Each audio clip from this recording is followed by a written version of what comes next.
Hello, everybody, and welcome to Roses and Reactions.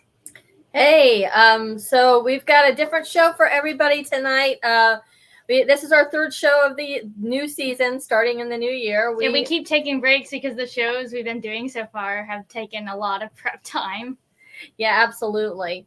And so the first one we did was Wednesday, and that was really great. And then we did Velma, which I know a lot of people didn't like, but we thought it was important to talk about. So tonight we decided to do something different. The whole point of our show, Roses and Reactions, is that we're a mother-daughter duo. For those who haven't been here before, and basically we do, generation gap, generation collide. I introduce her to stuff, and she introduces me to media as well. But this time we decided to do something different. I put out on the Facebook page asking people about Julia Roberts films and what films they'd like to see Rachel watch and review. And we got a huge list. And that's why we waited an extra week to do this show, because we decided we're doing 9 films tonight. We were going to do 8, but then somebody was clinically offended when we said that we only might do Pretty Woman. So we are doing Pretty Woman. So yes, even though I've seen that one before. Yeah, so we're doing 9 films of Julia Roberts, and as you all know, Julia Roberts was a huge actress in the late 80s through the 90s. She still acts today. She was recently in Ticket to Paradise, I believe, with George Clooney. George Clooney. Her co-star in the previous Ocean's 11, which we're discussing tonight. So let's go ahead and get it started. And thank you all for being here. Okay. We're going to start with the movie that we have the least to talk about. And that's not because of the movie itself, but because of the type of movie it is. And that is Erin Brockovich, which is an interesting movie. It's a documentary about a real life woman named Erin Brockovich and basically how she uncovered this entire scandal. Pacific Gas and Electric Company in California. When it comes to legal stuff, my mind just blanks out. And how she discovered that they're basically really ruining people's lives by lying about the health effects of. Yeah, they were dumping some chemicals into the groundwater, and it got into the groundwater, and they lied about the whole city. This whole town started getting really, really sick. And it's actually based on a true story. And so the thing about Erin Brockovich, she just came up in the news recently again because she went out to investigate the Ohio train chemical spill. And so she's still the real Erin Brockovich is still out there investigating, and she these kind of things with big companies just trying to cover up and there was another thing you mentioned, the water in Flint, Michigan. Yeah, I mentioned one of the only major points I want to really make about this film is how stuff like this is more common than honestly it should be. It should never happen, but it's far more common to see companies lying about the health effects of stuff than would be reasonably expected. The water in Flint, Michigan is an example, and one that I learned about from my own schooling. It's similar. The movie really resonated with me with how, well, basically, I'm glad the solution was solved, unlike the water in Flint, Michigan, which is still an ongoing thing, even though I learned about the problem 5 years ago. The reason why I'm struggling to talk so much about this movie is because it is a documentary. You can't really critique the plot of a documentary so much. What are you supposed to say? That the gas and oil company is a good villain? Well, yeah, they exist in real life. Yeah, they're horrible people. That's like saying Hitler is a good villain in history. What am I supposed to say? I like Julia Roberts in the role. She does a really good job. But I really don't have anything much to add other than that, and that's. But it was a good film. It was a good film. It succeeded in telling the story I wanted to tell. I understood the story from the film. It it's just there's not a lot to talk about because I like to go in depth with like plot and characters, and it's hard when the plot and characters are things that really people who really exist and things that actually happen, you know. Yeah. So the really cool thing about Julia Erin Brockovich though is that she was somebody who was just like a normal person who she was in a car accident and she needed a job and she asks her attorney, if she can work for him. And, through the course of, working for her former attorney, she ends up discovering, this massive cover up. So, I mean, the story even though it's dramatized and everything, it's a pretty cool story. And I'm really glad that they brought this to film. So that is Erin Brockovich. Any more thoughts on Erin Brockovich? Not really, unfortunately. Like I said, I like the film, but like I said, it's hard to talk about documentaries. So let's go on to our next one. Okay, this next one I have a little more to talk about. Ocean's 11. Fun fact, this is the first heist movie I have ever seen. I know more about heist movies from hearing other media talk about heist movies than I have actually learned from watching heist movies, which I think is kind of interesting.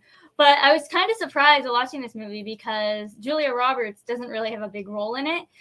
She plays the ex of the main character, Danny Ocean, and she's in a relationship with the main bad guy of the film, Terry Benedict. And it kind of seemed like her role was really just to be a reward for Danny Ocean at the end. She didn't really serve a bigger role. But other than that, I really did enjoy this movie. I know nothing about actors, but I could tell that there were a lot of big names in these films. I think Brad Pitt was in it.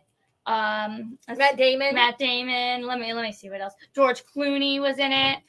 These are all big names that I've at least heard about in passing, even though, like I said, I know nothing about anything they were actually in. This film was interesting. It was interesting coming into this as my first heist film. Because like I said, I know a lot about heist films from other media. And honestly, it did fit the bill with the whole, holy shit, I'm in. Gathering the team, performing the heist, lots of twists and turns. It was still a fun movie, though. And there are a lot of little clever twists.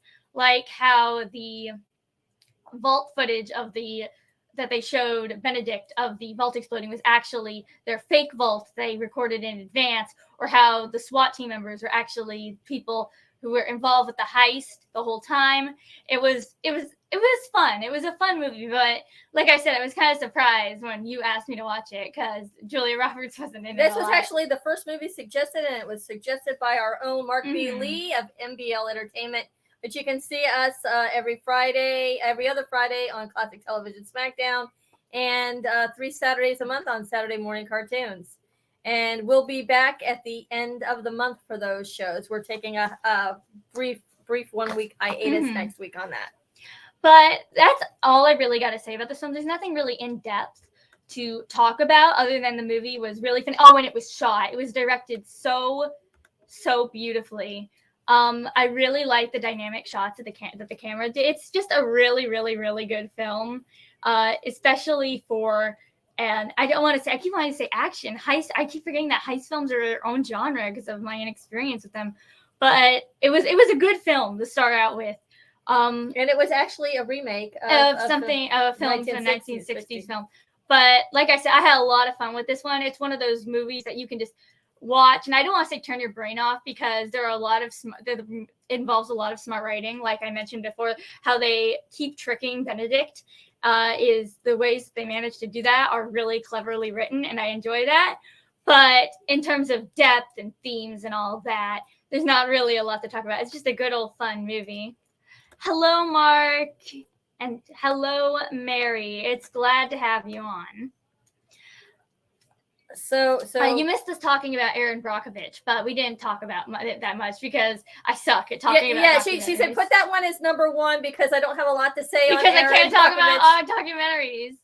But that's Ocean's 11. You know what? Since Mark just showed up, maybe I'll talk a little bit more about Ocean's 11. I'll force myself to figure it out.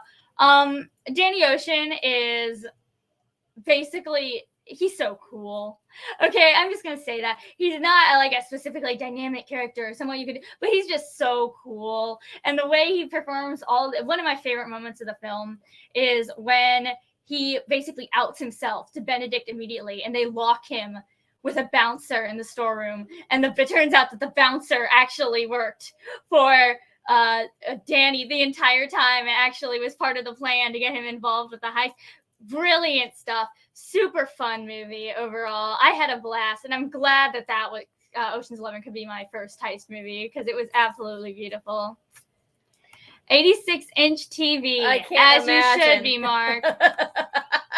See us in all our glory. So the next film that we're going to bring up was a suggestion from a friend of mine, Deborah, who wanted to know Rachel's thoughts on Mona Lisa's Smile because it's a 1950s. It takes place in a 1950s all-girls boarding school, and basically the themes that happen in this particular film. And Rachel watched it, and I have not seen it actually, but Rachel watched it. And what are your thoughts on this film? First off, hello, Jenny. It's good to see you. I'm glad you can make it to the show.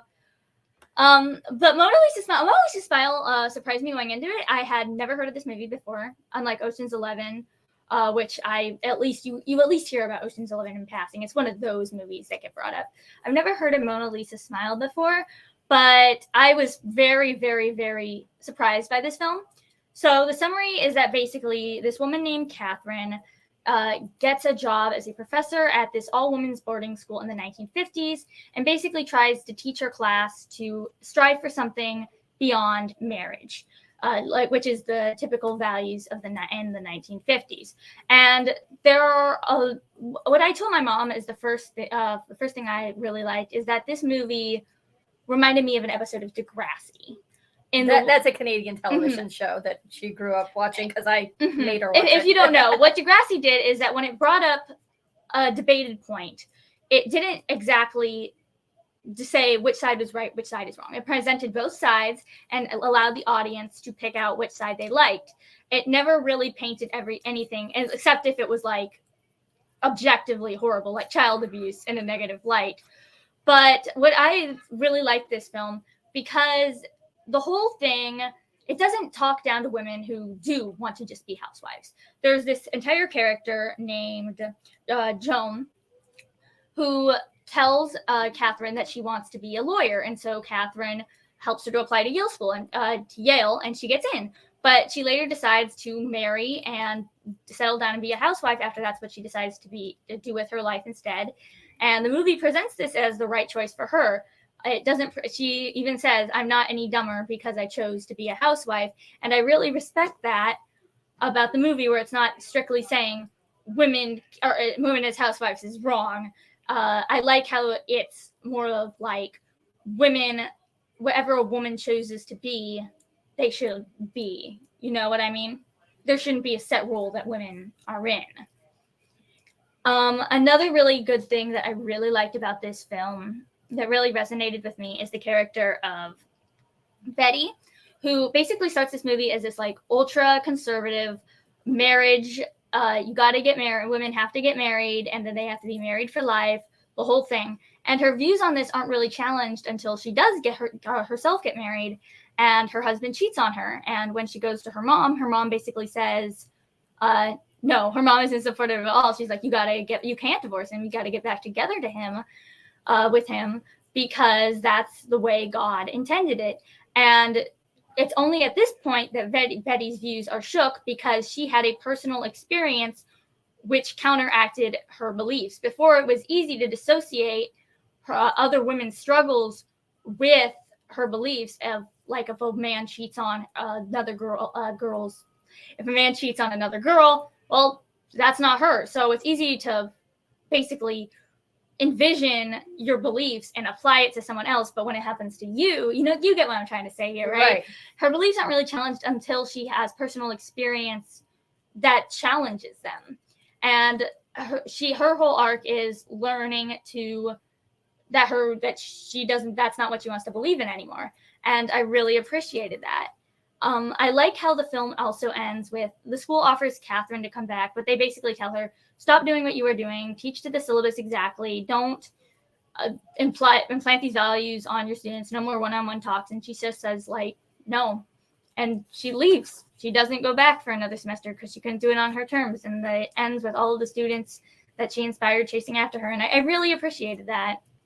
I really, really like the moral of this movie. It was just a really good film overall, in my opinion. I was very, very pleasantly surprised in this film. Oh, what I was surprised is I did not realize how well this did at the box office. This film was made in 2003, and apparently it did very well. It made over $100 million at the box office. Another interesting thing in regards to this film's budget is that 35% of it went to Julia Roberts, because she was paid $25 million to do this film, which at the time was the highest an actress had ever been paid to do a film. So I find that really, really interesting. I don't think I've ever seen that before, where that much of the budget goes into actors. But maybe I'm wrong. Maybe I'm inexperienced. I could be talking out of my ass here. But I found that really interesting, at least on the technical side of things. So that's Mona Lisa Smile. It's a Julia Roberts film that's not brought up much, which is a shame because, like I said, I really, really enjoyed it. But the next film we are going to discuss is definitely talked about a lot, and that is Sleeping with the Enemy, which is another one of those films where even if you've never seen it, you've heard about Sleeping with the Enemy. Yeah, a lot of people remember it, and we can't play it here. But there's the whole "Brown Eyed Girl" song, and when they did the original preview for it, the promo, they played Van Morrison's "Brown Eyed Girl," for Julia Roberts, and the whole story is basically this came out in 1991. And I just want to say before you get into the plot, this film totally flabbergasted me. I was going into this expecting a romantic comedy. I just keep that in mind. If you haven't seen this film, if you have seen the film, you know why that's funny, given what the film is actually about. But yeah, it's not a romantic comedy. So yes, it's not anywhere near a comedy. Roberts plays a woman who fakes her own death and moves to escape from her controlling and abusive husband. But her peaceful life is interrupted when he finds out she's still alive and comes to basically take her back. This movie is the pure definition of a thriller. This is the kind of horror, realistic horror, that really gets under my skin. The way that the husband, let me get names because I suck with character names almost as much as I suck with actors' names. That's Patrick Bergin. Martin is terrifying. The way that they portray his abusive relationship with Laura, the Julia Roberts character, is horrible. He sexually, physically, and emotionally abuses her, but then comes back with giving her gifts and saying that he loves her and that he's sorry, which is just too real, honestly. But so he was just an absolutely great villain. Julia Roberts' relationship with the guy that she finds interest in after she escapes her husband, Ben, is great. I really specifically enjoy that Ben, when Julia Roberts is basically reluctant to have sex with him because of her past trauma, that instead of the movie portraying it as, oh, this is a good guy, she just needs to move past that trauma and be with him, the movie portrays it as, no, it's okay. It's okay for her to have that trauma. And the character of Ben is supportive of that trauma and basically is like, yo, we don't need to. I'm not gonna force you to do anything you don't want to do, which is really refreshing to see, because even today I've seen movies where people with sexual trauma, it is portrayed like they kind of just need to get over it because this new person isn't going to do it. You know what I'm trying to say? Mm-hmm. Another thing, I told Mom about this when we were talking about what we were going to say for the show, but I found very interesting, is that this movie kind of reminds me of Gone Girl in a way that it's framed and set up, but except if the main character of Gone Girl was a good person and actually was kidnapped or actually was being abused severely by her husband. It wasn't a complete and total sociopath. But that's kind of what this film reminded me of, and I mean that in the best ways. Gone Girl is one of my favorite movies. I really did enjoy this movie. Like I said, going in expecting a romantic comedy, I was pleasantly surprised. And how it ends, one of my favorite endings, maybe of all time in movies, where basically Martin is cornered in the house. Julia Roberts' character is calling 911, and he basically says, "Yeah, call them and tell them how scared you are of me, that you're being abused by me." And she just says over the phone, "I shot an intruder in my house in self-defense," and shoots him 3 times in the chest. And the movie ends with her and Ben holding hands as the police sirens come. And I couldn't be more than happy. That's how the movie ends, because honestly, as somebody who has been in a relationship that has been really, really toxic, that's just the most cathartic thing ever. Honestly, in a really, really messed up way, but still, a great movie overall. I can see why it's gotten the reputation it has. It's a great thriller movie. All the characters, except for the ones, Martin, the one who's supposed to be horrible, are likable. Overall, it's just a great movie.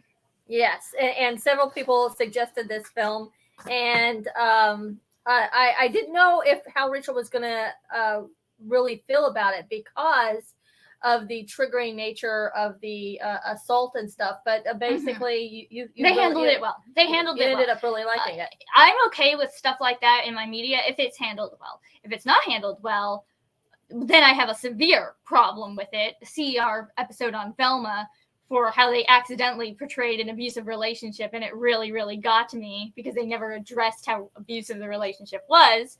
But this movie portrays the relationship as abusive and straight up says, pretty much at the end, yeah, he kind of deserved to die, which, is a really refreshing take on the matter. So, well, sometimes people are just never going to stop, and he was never going to stop. Mm-hmm. And so that's, so that's Sleeping with the Enemy. Now, now we're going to get into something that's going to be highly contentious. I'm going to let you talk about your opinions on this film first before I get into it. Okay. Because I've got some very controversial opinions on this movie, which is another one that you see brought up in conversation, even if you've never seen it. And that is My Best Friend's Wedding, which is a romantic comedy. And like I said, I'm going to keep blank here. Go ahead and explain the plot of the movie and tell me what you thought of it, because this is one of those movies that you used. This movie came out in 1997, and it was a huge hit for Julia Roberts. I actually saw this one in the theater. A lot of people I know really love this film for probably the musical aspect of it. Some people find it, very amusing. They really liked the character, her best friend, not her best friend, but her other gay friend, best friend. Yeah, her gay best friend, George, yes, who was the highlight of the movie. Everybody loves George. Everybody loves "I'll Say a Little Prayer for You." The dinner sequence. That sequence was great. So some people think, well, maybe her character wasn't so nice. And so it's interesting to find Rachel's take on. You didn't. Let's get into the plot of the film. I actually like this movie a lot. The plot of the film is that Jules, played by Julia Roberts, finds out that her best friend Michael is getting married, and they had a pact that they were going to get married if he hadn't gotten married. By the time they were 28. 28, okay. But he says, "Yes, I am getting married." And she realizes that she really does love Michael. So the whole plot of the movie is Jules trying to break up Michael and his fiancée, Kimmy. Now, I have a lot of problems with this movie, particularly because Jules is an unlikable bitch. And I don't know. Okay, I don't know why. I want you to explain why you like this movie so much, because honestly, to me, it was infuriating because Kimmy, the fiance, is literally the sweetest thing ever. She has done nothing wrong. They don't portray her as bad. She even lets Jules be the bridesmaid because of how much important she is to Michael.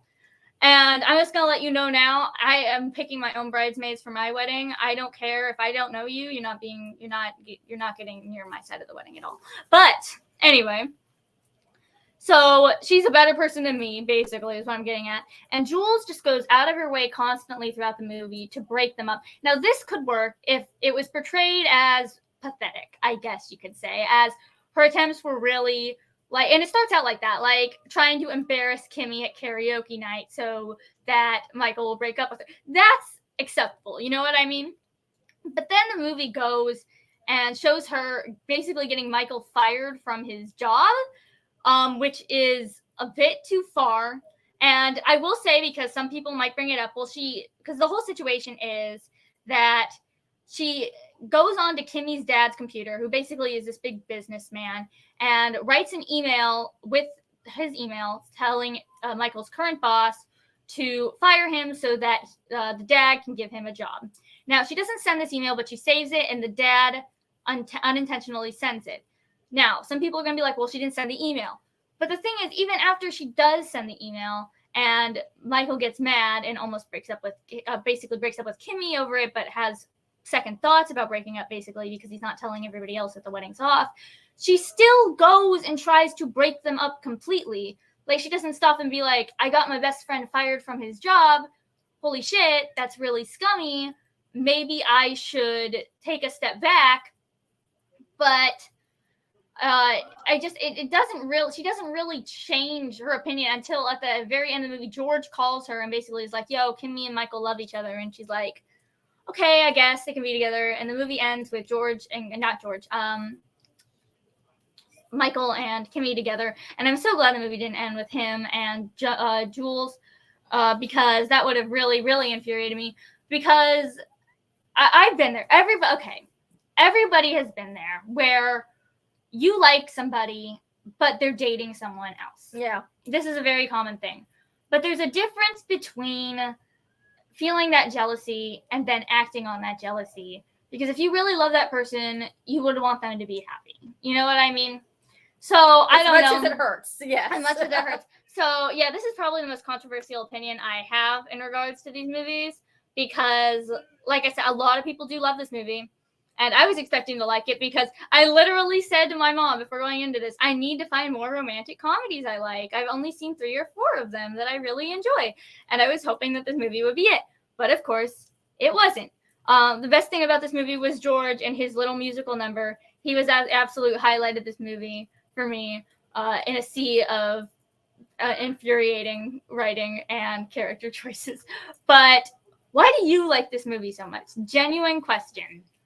Okay, I really like this movie because I can understand why Jules does what she does. I mean, yes, I mean, it gets pretty... You can understand why she got her best friend fired from his Well, job. I know, but I mean, she's just trying to think of ways, what would be the worst thing, and then, yeah, it's pretty awful. Pretty toxic. But it's also, I can't really say it's kind of sweet, but I mean, it's not sweet. I don't.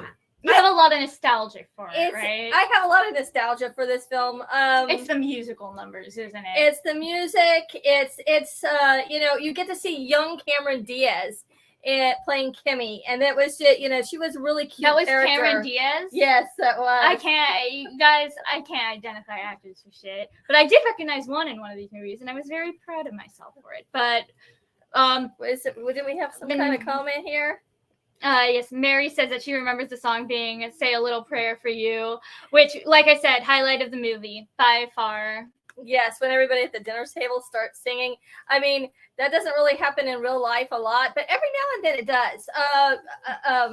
At my prom, we all started singing Stand By Me. Mm-hmm. So, I mean, sometimes you can break out in song, I guess. Mm-hmm. I remember events at schools where everybody just started singing We Are Family. It's more common than you would think. But that is my opinion on my best friend's wedding, and I'm not ashamed to say that I utterly hated it. My least favorite of this entire batch. Actually, no. No, I take that back. I think we're coming up on because another one. No, because you know what? I went into this movie not having this movie. The premise is very hard to get right. There's a movie coming up, which is the next one, where the premise is so easy to get good, and they ruined it. Okay, but I want to preface this was not on anybody's list. This is something that she sent me because she knows my personal interest, and I said I was excited for this movie going in. Yes, Mm-hmm. but your opinion changed very quickly. When I watched the movie, because they ruined it. This is Mary Riley, which is essentially a self-insert fan fiction in the world of Dr. Jekyll and Mr. Hyde, which retells the events from the perspective of one of Dr. Jekyll's maids, Mary Riley. And the movie is a horror movie. I made sure, but the reason I know it's a horror movie is because I literally had to Google the genre of the movie, which isn't good. If I have to Google the genre of your movie to understand what you were going for, it's not good. That's my immediate red flag. But I want to say that Dr. Jekyll and Mr. Hyde is one of my favorite books of all time. Yes. One of my favorite classic novellas, which is why she sent it to me. And this should be so easy to get right, because here's the basic premise. Here's what I think. I think the film might be trying to do. Like I said, this film, I think it's schizophrenic. It has no idea what it wants to do. Okay. So I think what the movie is trying to be is a horror movie about Mr. Hyde lusting over Mary Riley and so the horror surrounding that, which sounds absolutely amazing. Like I said when I was talking about Sleeping with the Enemy, there is nothing more horrifying in terms of real life horror than a one-sided attraction and the person who's attracted to you being possessive. There's nothing more horrifying than that. But the movie tries so hard to be... Okay, let me break this down for you. First off, they change some things from the original source material that I just want to bring up real quick. Like I said, Dr. Jekyll and Mr. Hyde, one of my favorite books. So there are some differences that made me raise my eyebrows, such as Dr. Jekyll taking the drug that transforms into Mr. Hyde to cure his depression. No, that's a stupid reason. That's not the reason at all. The reason, the far more interesting reason presented in the book is because he wanted to separate the emotional and logical sides of a human, which makes more sense on why Mr. Hyde exists rather than making a drug to cure his depression, because I don't get how curing your depression makes you into a murderer rapist, okay? The second thing that they changed is that they established that the reason Jekyll dies in the movie is because Mr. Hyde poisons the antidote that Jekyll takes, and that kills him. Hate this. In the book, it's left ambiguous on why he died, and I'd like to keep it that way. It keeps things more mysterious. And it's honestly implied in the book that it was an overdose and no kind of poison to really amplify the themes of drug abuse. But regardless, this movie fumbles with its plot so hard because the romance between, in a good horror movie, the romance between Mary Riley and Mr. Hyde would be purely one-sided, and everything between them would be portrayed as horrifying. And some scenes do this. There is one scene where Mr. Hyde drags Mary into an alleyway and kisses her, and it's basically says, "Yo, I killed someone. Don't tell the police where I am." And it's portrayed as a really, really horrifying thing. The thing is, Mary doesn't tell the police where Mr. Hyde is, and it's implied the reason she didn't do this is because she might be feeling things for him. And this is amplified by the ending of the film where Jekyll dies in her arms, and it's kind of portrayed as tragic. And like, what are you doing? It feels like the movie's trying to be Candyman in a way, but it's like failing miserably because Candyman knew what it was doing with it being both a horror film and a sort of romance film. This thing is dropping the ball so hard. If you were going for the horror aspect, then the movie's trying to be Candyman and failing at being Candyman. If this movie was supposed to be a romance film, then it's trying to be Beauty and the Beast and failing horribly because the Beast is a rapist murderer. Also, calling this out now, the reason why I called this an OC self-insert fan fiction is because if you're aware with the genre, you know that those typically, some of them are good. In general, those tend to have the character, the self-insert, basically all the men are fawning over them, or the man that they want is fawning over them and acting completely out of character. And there's this one scene that just made me laugh because it gave so much of that energy, where Mr. Hyde is basically like, no, Mary, I can't rape you. I can't bring myself to do it. And it's like, BS, you're already a rapist. Like what scenes have you had where like that haven't been like creepy, you lusting after her, that like established an actual romantic connection? Nothing. This movie fails on so many regards. And like I said, it would be so easy to get right. Just make the relationship purely one-sided and play up the horror of that. Don't make Mary reciprocate his feelings. And I the reason why I don't like this one more than My Best Friend's Wedding is because movies that are wasted potential hurt me more than movies where the premise is just pretty much trash.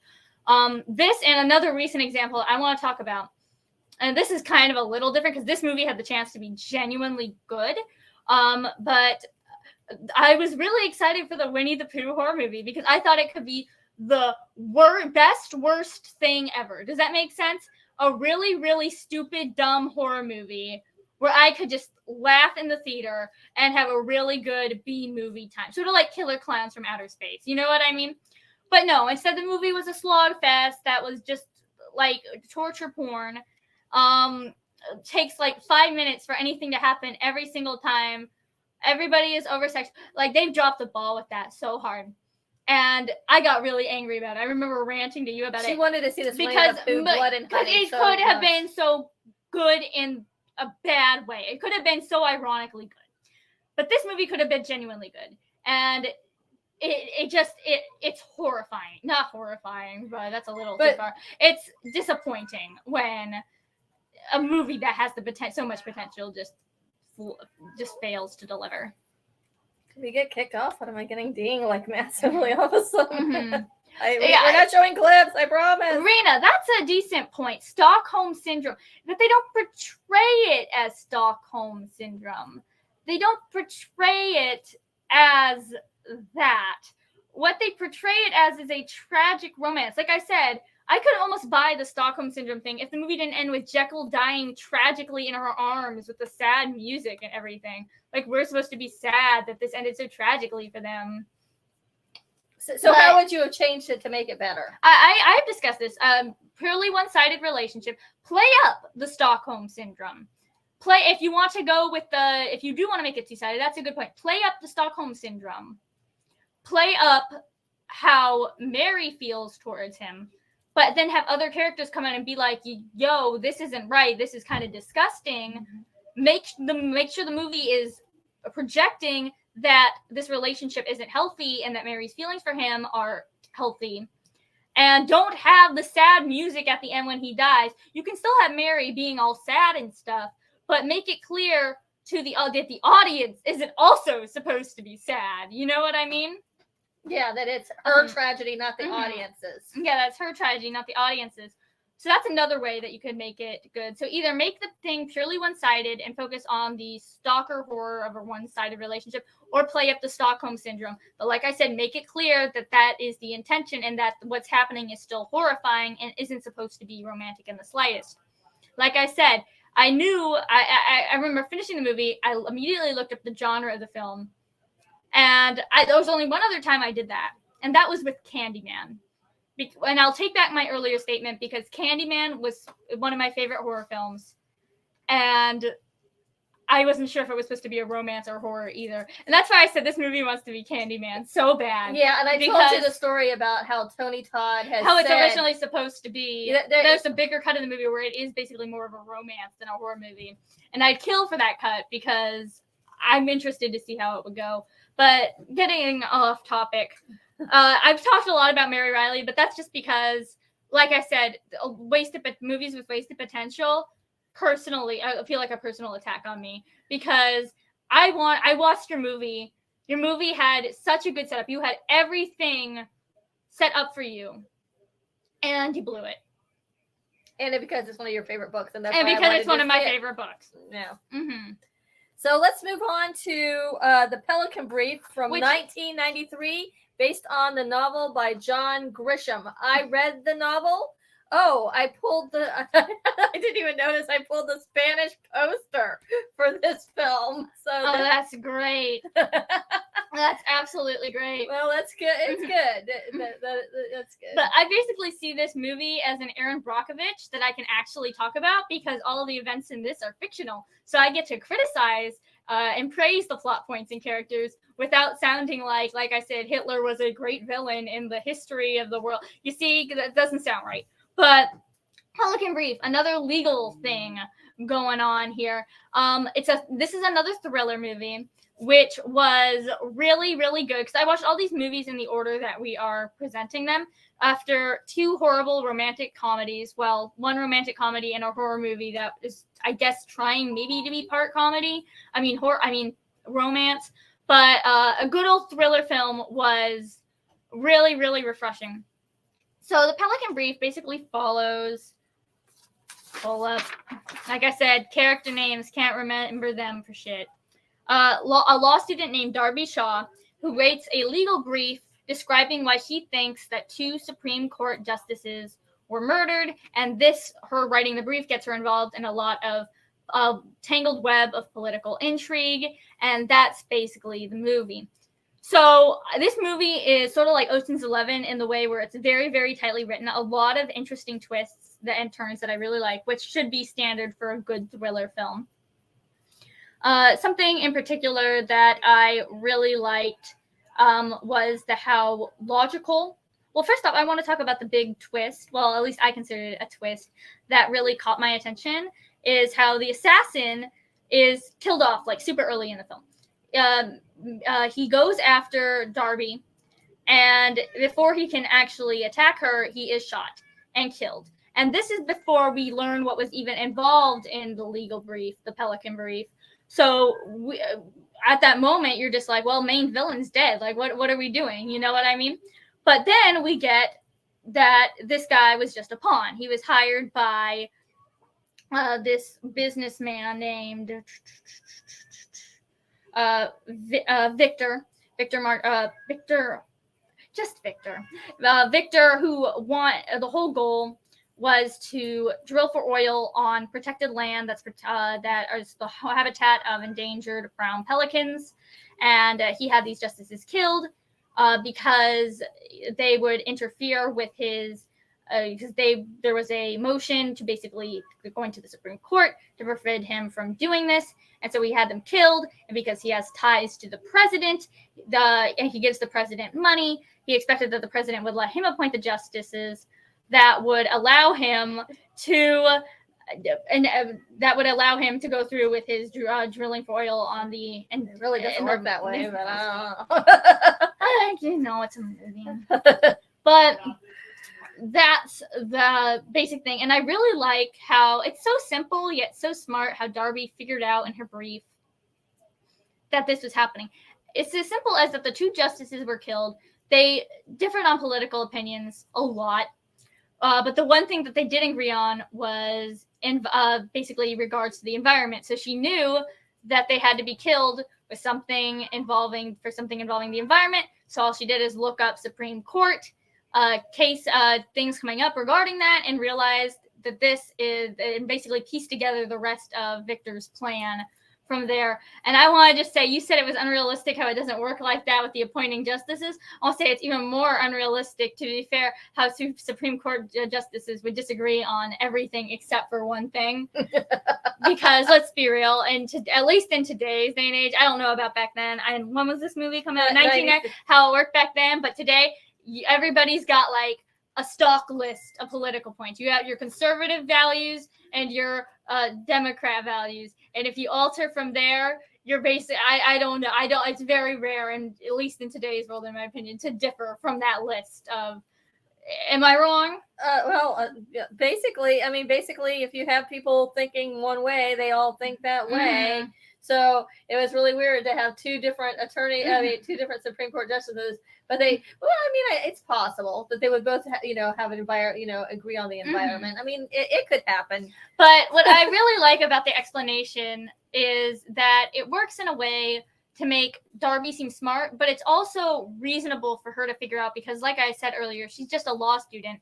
But it would be reasonable for her to figure out, because all it is connecting one piece to another piece to another piece to another piece. Like, what did these two justices have in common? Environment. Was there anything involving the environment coming up? Yeah, there's this thing to prevent Victor from drilling on in the land of endangered pelicans. Okay, maybe this has to do with him. Oh, he has ties to the president. Oh, he probably wants to. You see, it's a logical path that you could, once you get to one point, you can get to the other. You see, that's why I really appreciate it. It makes Darby seem smart, but it doesn't make her seem like insane. You know what I mean? Yeah. Because, like I said, she's still a legal student. But this movie I really enjoyed this movie as a, I guess, legal thriller. Is that a term? Yeah, because political thriller. Yeah, political thriller, legal thriller. John Grisham, he writes a lot of these novels, and in the early '90s, a lot of his movies, a lot of his books were turned into films. Mm-hmm. And this book is probably, besides The Firm, I would think maybe this one might come in third. There was another one that they did, but that's right now, that's the only ones I can remember. It's The Firm and The Client and this one. And that's really all I want to really say about the Pelican Brief, other than what I briefly touched about in the Erin Brockovich, what my thoughts on Erin Brockovich, is that in real life, this is so real. CEOs really be doing, well, some CEOs, not all, really do be going out of their way to be scummy to the environment for money. Like, I get it. Oil good, oil money. But you think it's realistic that somebody would take out? I don't know. I'm not going to say it's realistic. I'm going to say I can see it happening in real life. I can see that happening. I wouldn't be surprised. It's not far-fetched to me at all, which is really sad in my opinion. But that's it for the Pelican Brief. Now, moving on to the movie that I hated you immediately for making me watch. This is actually the movie that when we asked people, when they did their laundry list, this film came up in most lists. So I was originally not going to do this film with her, and did you know? No, I felt like it was an ensemble film and not really a Julia Roberts. Well, you made me watch Ocean's 11. You've never seen Ocean's 11. I did not see Ocean's 11, but it was listed, and so you liked it, and it's also an ensemble. I liked it, but I will never watch it again. We're talking about Steel Magnolias. Steel Magnolias. Not Ocean's 11. So watch that again. But yes, I liked it, but I will never watch it again. To give you a reason why, it's like The Notebook. I liked it. The movie was beautifully written. It achieved everything that it wanted to achieve. I will never watch it again because it emotionally destroyed me. And that's exactly what Steel Magnolias did, because this movie completely destroyed me. I had no idea what to expect going into this movie. And from the poster that I saw, I was expecting a nice slice of life, happy-go-lucky movie. No, I did not get that. What the movie is about, it's basically about a small town full of friends and them coping with the death of one of their own. Me and my mom got completely different things out of this movie, and that could be related to the ensemble cast and the characters that we chose to attach to. But a few things. Shelby, the girl played by Julia Roberts, has type 1 diabetes and had to have a kidney transfer and has to go through dialysis, which is horrible, by the way. Dialysis is horrible, and I pity anybody who has to go through it. But we'll rather sympathize with anybody who has to go through it. Because didn't you do a project on diabetes? I did know dialysis. I did a project on dialysis, and 3 to 4 hour sessions, at least 3 times a week. You have to go to somewhere to do it. You can't do it at home or on your own. Honestly, I'm not going to say horrible, but life-changing. You have to remarkably upheave your life for that. So immediately I'm sympathetic towards this girl because I'm a bioengineering major, and I know what the pain of dialysis. And the whole thing is that she wants to have a baby, but because of her diabetes, they recommend against it. But she eventually does choose to have a baby, and this eventually leads to complications that lead to her death. And this emotionally destroyed me because I, she's just such a likable character, and like I said, she impacts the lives of so many people. Seeing her mom deal with the distress after she died was hard for me. Realizing that she left a newborn baby basically alone destroyed me. Her friend group being in tatters because of it destroyed me. In particular, but the movie overall, I guess, is almost bittersweet happy in a way, in the way that even though she died and she wasn't in, one of the girls in particular that I latched onto, Annelle, is new to the town as a basically a hairdresser, beauty school person, Played by Daryl Hannah. Yeah, and she's new to town. Shelby invites her to her wedding reception where she meets her the person who would become her husband. And Shelby wasn't in this woman's life for long, but it's because of her that she met her husband, something so big in life changing. And the movie ends with Annelle having her own baby and naming it after Shelby because of the impact that she had on her life. And stuff like that just destroys me, man. I'm not going to lie.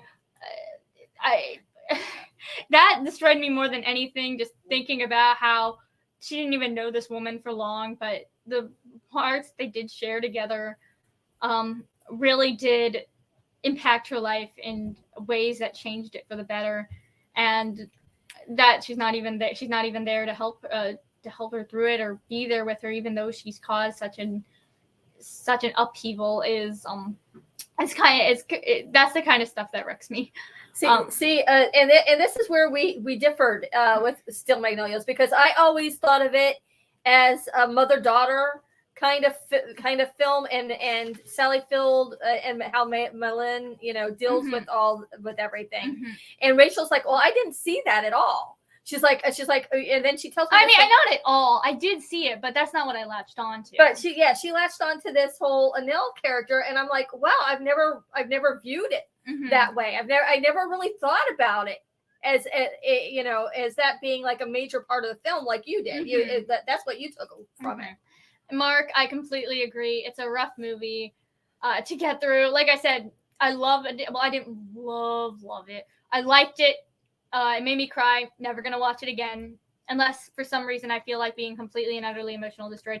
And I agree with you, Cheryl, that it is more like an ensemble cast, but Shelby is definitely at least the catalyst character, Oh, I also want to point out that this is the movie where oh my gosh, it's a miracle. Rachel actually recognized someone in a movie.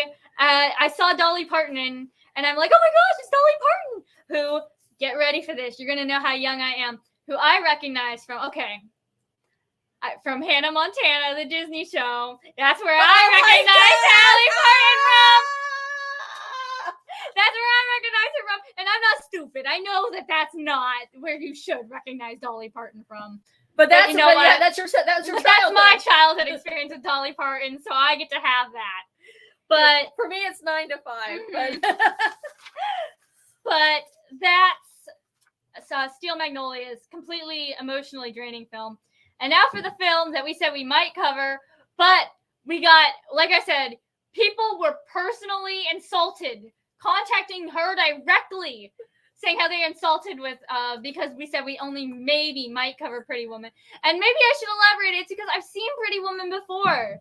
Pretty Woman is one of the few romantic comedies that I enjoy. And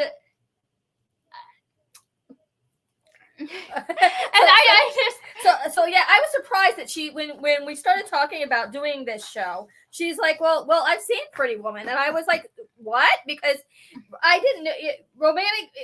We watch shows about aliens. We watch romance isn't a big thing. Yeah, we don't watch a lot of, she never grew up on romantic films. We watched Star Wars. We watched you were Transformers, Adventure Time. Mm-hmm. You like your sci-fi fantasy adventure stuff. Mm-hmm. So I was really surprised when you told me you'd already seen Pretty Woman, mm-hmm. which was a film made back in 1990. So tell me, how did you even hear about this film and want to watch it? I got into Pretty Woman because in college I was broadening my horizons, which is how I finally learned that black and white stuff is the superior, the elite, and that I was a fool when I was younger for not refusing to watch it. And that's when I got into the whole Twilight Zone phase. So I was trying a lot of new things in college. And one of the things that I really wanted to get into, because I realized I don't really like that much, is romantic comedies. Because I saw for a college event, we watched Legally Blonde, which is a romantic comedy, and I absolutely adored it. So I'm like, okay, maybe I can actually get into this drama. Into this genre? What's another good phase? So I literally looked up, Googled, famous romantic comedies, and the first thing that popped up was Pretty Woman, and I'm like, oh, I recognize that. That's the one about the escort. And so I watched it, and I absolutely fell in love with it because like I said, my experience with romantic comedies, almost null. But I will say the chemistry between the two leads in this movie is some of the best I have seen in a movie in general. And what's the name of the guy who plays Edward? Richard Gere. Richard Gere and Julia Roberts. Amazing chemistry with one another. And that, I think, I might be wrong. Like I said, I'm a novice when it comes to romantic comedies. That's kind of the most important part of a romantic comedy. That they have chemistry. Chemistry. And their relationship is just so good. How they basically complete one of each other. They make each other better. I don't know what I'm saying. Vivian helps Edward become less of an I'm just gonna be blunt, less of an asshole, and Edward helps Vivian become more of the woman that she wants to be. And it's just a really, really, really sweet relationship. And to see how it progresses from basically a transaction to an actual serious relationship. And I can see why this is one of the romantic comedies. And I just want to say the whole ending, I with him basically saying, I'm going to save you. And then she's like, I'm going to save you, is so beautiful to me, honestly. That they're going to save each other. I gotta mention it. There are elements of this film that are kind of similar to My Best Friend's Wedding. Like, I'm really not big on how they portray the whole escorting service or prostitution as a negative thing. Because in today's day and age, sex work is a lot more viewed in a more favorable light than it was back then. But it's a testament to the writing and the relationship that I can really look past that and say Edward and Vivian are my OTP. And this movie, correct me if I'm wrong, has a big impact on like culture. There's the scene with the necklace I've seen that parodied. I didn't even know where that was from, but I've seen that parodied forever. And other things where he opens up the necklace and she laughs. That's parodied everywhere. Another thing to really show my age is, guys, I read fan fiction, just so you know. And a big trope in fan fiction is basically the Pretty Woman AU, where you take the couple that you like and basically put them in the situation of Pretty Woman, where one of them is an escort and the other one is. Are you kidding me? No, this is an entire genre of fan fiction. The Pretty Woman genre? Yes, there's a Pretty Woman genre of fan fiction, which is a way that people like to write their ships together in. Oh, you didn't even tell me this. Oh my goodness. I didn't tell you this because it shows how young I am, but I don't care. Fan fiction's amazing. I love it. Some of it is better than real stuff. Like Mary Riley, I could probably write. Just probably if I go on AO3 Archive of Our Own right now, I could probably find better Dr. Jekyll and Mr. Hyde fan fiction than that trash. But overall, Pretty Woman, such an amazing movie. Probably, I don't want to say it's up there with Legally Blonde as one of my favorite romantic comedies that I've seen. I've seen a handful, but I'm going to say it's going to be hard to surpass those two, because those are just the two that really, really, really made me reconsider my opinion of the genre as a whole. Mark. Yeah. Rachel is electric. Eclectic. I'm not even going to hide it. I don't know what that means. I'm too tired to know what that means, but it's okay.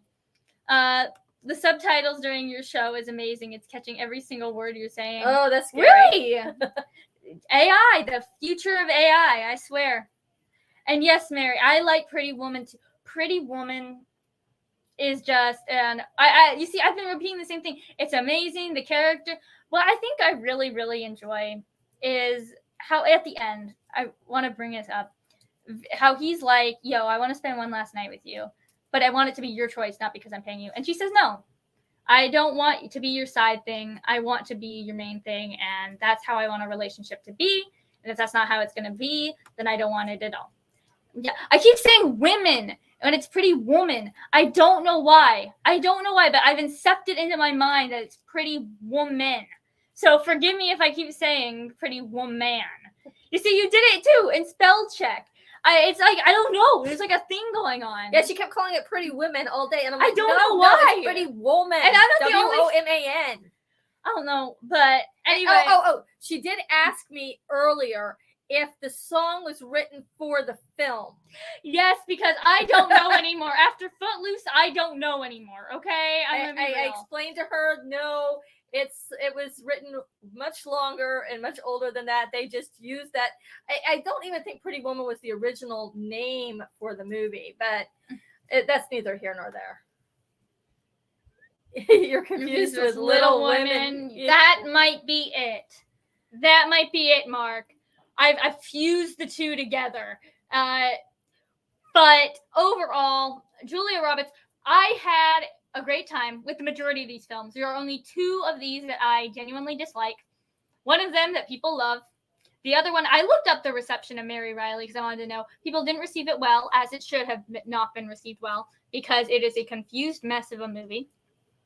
That I really wanted to be good. But other than that, I had an absolute blast with this show. So thank you all for your suggestions. And I'm glad. And I just want to say, I'm glad that we took another week off, even though we've been doing that lately. It's like it's becoming the norm to take an extra week off to do this.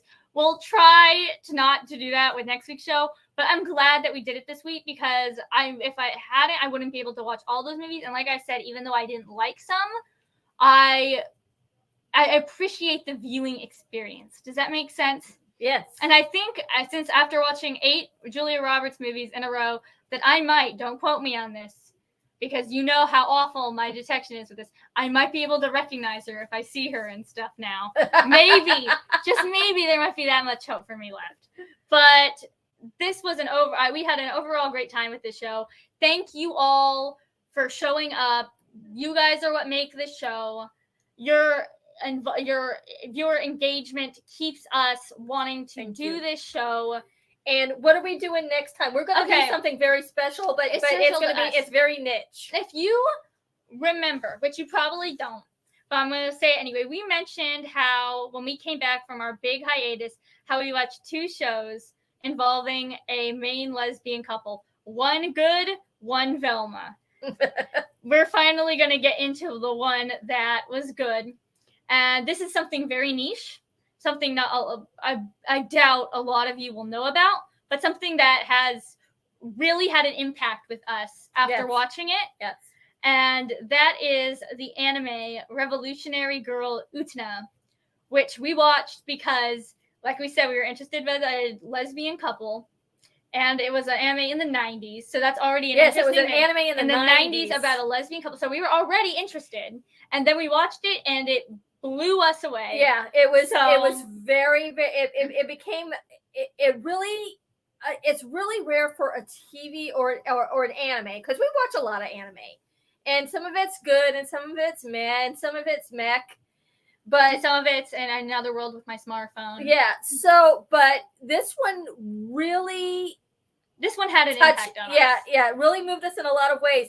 So we're really going to take a deep dive and a look at Revolutionary Girl Utena. Utena or Utena in Japanese. In 2 weeks. In 2 weeks, where we will discuss how to properly write a lesbian couple coming off of Velma, where they failed in pretty much every other way. Now Google elected. You know what? I'm going to do it right now. Before we go. Eclectic definition. Let's see. Where is the definition? Eclectic. The first link didn't give me a definition. Deriving idea, style, or taste from broad and diverse range of sources. Denoting or belonging to a class of ancient philosophy. I don't think that's what you're going for. A person who derives idea, style, taste from a broad, diverse range of sources. I don't know if that's what you were going for, but that's what Google says.